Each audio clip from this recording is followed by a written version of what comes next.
ലോകം പുരാതന രഹസ്യങ്ങളിൽ ഒളിപ്പിച്ചുവെച്ച കാലം. റോമാ സാമ്രാജ്യം ഉദയം ചെയ്യുന്നതിനും നൂറ്റാണ്ടുകൾക്ക് മുൻപുള്ള ആ കാലഘട്ടത്തിലേക്ക് നമുക്ക് യാത്ര ചെയ്യാം. ഇന്ത്യയുടെ തെക്കേ അറ്റത്തുള്ള കേരള തീരം മലബാർ എന്നറിയപ്പെട്ടിരുന്ന സുഗന്ധദ്രവ്യങ്ങളുടെ നാട്. ഇവിടെയാണ് നമ്മുടെ കഥ ആരംഭിക്കുന്നത്. ഇവിടുത്തെ മണ്ണിൽ വിളഞ്ഞ കരുത്ത പൊന്ന് കുരുമുളക്. ലോകം മോഹിച്ച, സ്വർണത്തേക്കാൾ വിലമതിച്ച ആ കറുത്ത മുത്തുകളെ തേടിയാണ് അവർ വന്നത്. ചരിത്രത്തിലെ ഏറ്റവും വലിയ കച്ചവടക്കാർ ഫിനീഷ്യന്മാർ, കടലിന്റെ അധിപന്മാർ. അവർ കേരളത്തിന്റെ തീരങ്ങളിൽ നങ്കൂരമിട്ടു. അവരുടെ പായ്ക്കപ്പലുകൾ കേരളത്തിന്റെ സുഗന്ധം നിറഞ്ഞ കാറ്റേറ്റ് തീരമണഞ്ഞു.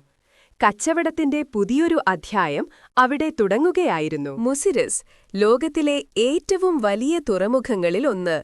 ഇവിടെ കിഴക്കും പടിഞ്ഞാറും കണ്ടുമുട്ടി സംസ്കാരങ്ങൾ കൈമാറി. കുരുമുളകിനു പകരം അവർ അമൂല്യമായ വസ്തുക്കൾ നൽകി. സ്വർണം, വെള്ളി, മൺപാത്രങ്ങൾ. കച്ചവടം കൊടുമ്പിരിക കൊണ്ടു. ഫിനീഷ്യന്മാർ ഈ വഴികൾ രഹസ്യമായി സൂക്ഷിച്ചു. കുരുമുളകിന്റെ ഉറവിടം മറ്റാരും അറിയാതിരിക്കാൻ അവർ ശ്രദ്ധിച്ചു. പിന്നീട് അറബികളും ഈ കച്ചവടത്തിൽ പങ്കാളികളായി. അവർ മൺസൂൺ കാറ്റിന്റെ ഗതിയറിഞ്ഞ് യാത്ര ചെയ്തു. അറബികൾ കേരളത്തിൽ തങ്ങളുടെ കച്ചവട കേന്ദ്രങ്ങൾ സ്ഥാപിച്ചു. അവർ ഇവിടത്തെ ജനങ്ങളുമായി അടുത്തു. കുരുമുളകിനൊപ്പം ഏലം, കറുവപ്പട്ട, ഇഞ്ചി എന്നിവയും അവരുടെ കപ്പലുകളിൽ നിറഞ്ഞു. കേരളം സുഗന്ധവ്യഞ്ജനങ്ങളുടെ പറുദീസയായി. മൺസൂൺ കാറ്റായിരുന്നു അവരുടെ വഴികാട്ടി. അതിന്റെ സഹായത്തോടെ അവർക്ക് വേഗത്തിൽ കേരളത്തിലെത്താനും മടങ്ങാനും കഴിഞ്ഞു. അന്നത്തെ കേരളം ഭരിച്ചിരുന്നത് ചേരന്മാരായിരുന്നു. അവർ ഈ കച്ചവടത്തെ പ്രോത്സാഹിപ്പിച്ചു. കച്ചവടം മാത്രമല്ല, അറിവുകളും സംസ്കാരങ്ങളും കൈമാറ്റം ചെയ്യപ്പെട്ടു. പുതിയ ഭക്ഷണരീതികളും ഭാഷകളും രൂപപ്പെട്ടു. നിറയെ ചരക്കുകളുമായി അവർ മടക്കയാത്ര ആരംഭിച്ചു. ചെങ്കടലിലൂടെ, കരയിലൂടെ അവരുടെ നാട്ടിലേക്ക്. കരമാർഗം ഒട്ടകപ്പുറത്ത് ഈ സുഗന്ധദ്രവ്യങ്ങൾ ഈജിപ്തിലേക്കും മെഡിറ്ററേനിയൻ നാടുകളിലേക്കും എത്തി. കേരളത്തിന്റെ കുരുമുളകിന്റെ ഗന്ധം ഗ്രീസിലുമെത്തി.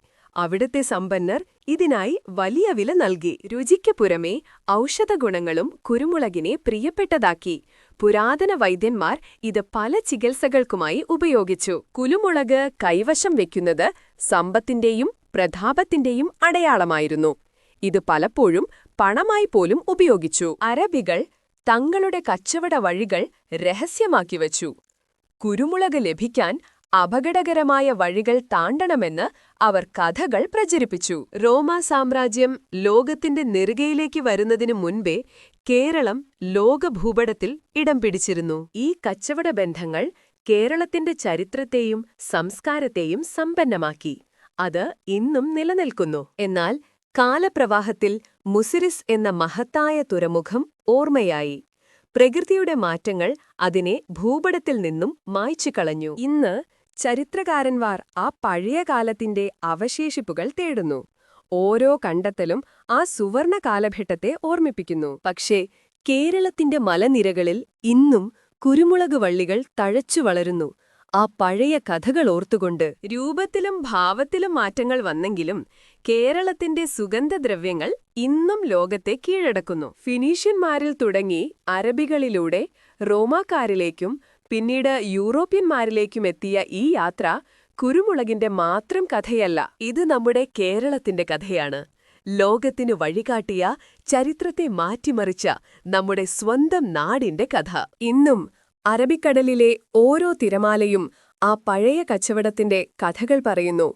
ആവേശത്തിന്റെയും സാഹസികതയുടെയും കഥകൾ. റോമിനും മുൻപേ തുടങ്ങിയ ഈ സുഗന്ധവ്യഞ്ജന പാതകൾ കേരളത്തെ ലോകത്തിന്റെ വാണിജ്യ ഭൂപടത്തിൽ എന്നേക്കുമായി അടയാളപ്പെടുത്തി. ഇതുപോലുള്ള ചരിത്രത്തിന്റെ കാണാപ്പുറങ്ങൾ ഇനിയും നിങ്ങളിലേക്കെത്തിക്കാൻ ഞങ്ങൾ ശ്രമിക്കും.